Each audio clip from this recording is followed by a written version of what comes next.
Jim Miller is the executive director of the Brave New Foundation and the producer of the documentary Rethink Afghanistan. Jim, thank you so much for joining us this evening. Now, it is notoriously difficult to see clearly in the fog of war, especially when folks like you and I are in the comfort of our homes or studios in Washington or Los Angeles. But these death tolls, in your view, do they indicate that the situation on the ground is unraveling? Thank you so much for having me on. And yes, the statement that you made at the beginning of the segment just wraps it all up very clearly. 66 people dead this month. That tops 65, I believe, in July of 2010, which was the last toll. We've had more troops put into the country, and as a result, more violence. So it's not helping at all. Well, of course it's not helping, and of course nobody wants to see more casualties, but what does that say troops from Afghanistan? I mean, you know, we've seen the president sort of call for this, the return of the 33,000 additional troops that he dispatched to the war. If the situation on the ground doesn't match a situation that we want to see there in terms of stability, does that mean that this war is going to continue at current levels? Well, I hope that that's not the conclusion that they come to.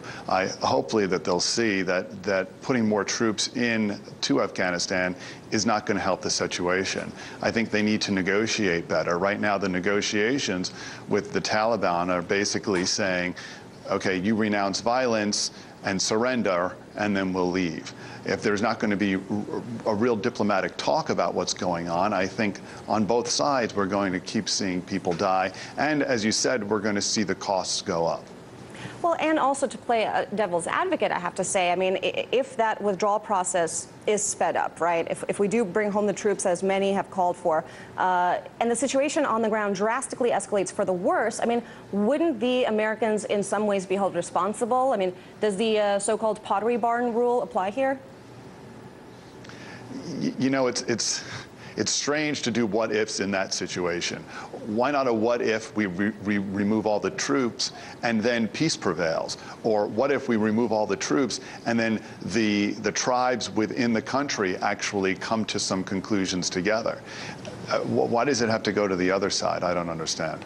Well, because, and again, just to play devil's advocate, we are there. Our troops are there. When a foreign country... Our troops are there and nothing is getting better. Well, that is correct. That is correct. So, in your view, it's just then... gotten worse over the past 10 years. And in your view, if we withdraw, could the situation improve? If we withdraw, I'm not sure what's going to happen. What I do know is that we won't sacrifice any more American lives for the quagmire. We won't continue spending trillions of dollars. We won't have people who are coming back with PTSD and traumatic brain injury who are affected for the rest of their lives.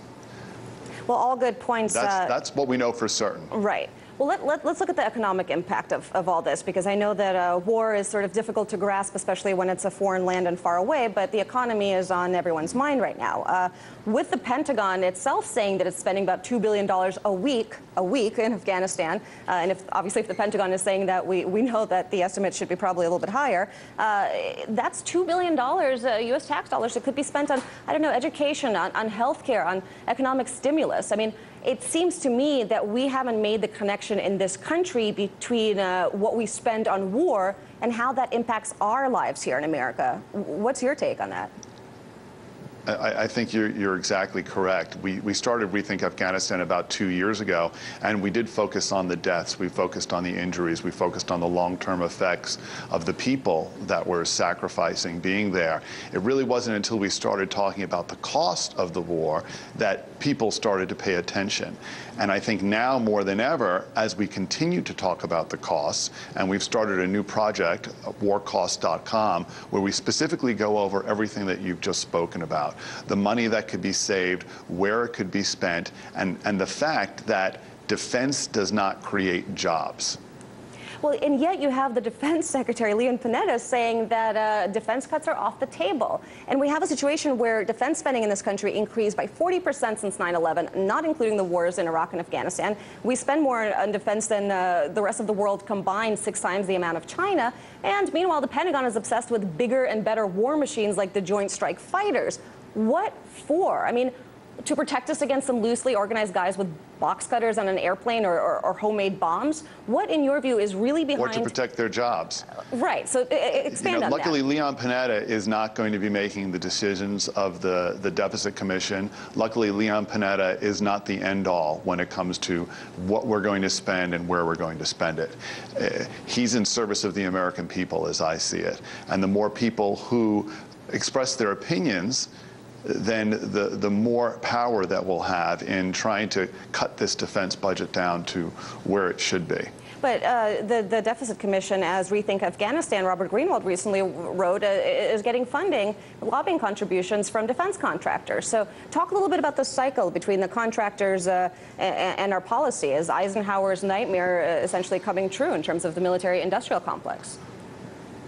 I think it has come true. I think if you just look at the last decade, what's happened, and the decade previous to that, the trend that we have within the military. And you're right about the lobbyist. Over $1 million has been given to the senators and Congress people who serve on the Deficit Commission, and that's not chump change.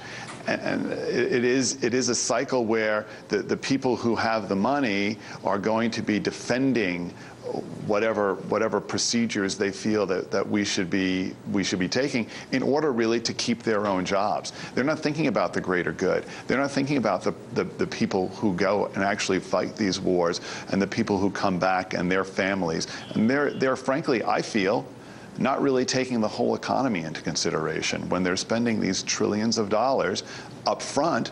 And then the studies that I'm sure that you've read and spoken about as well that tell us about the trillions that are going to be spent because of what has happened in these last 10 years. Indeed. And, we have to say at this time in this economic situation, we can't afford not to be making that connection between the economy and the war spending.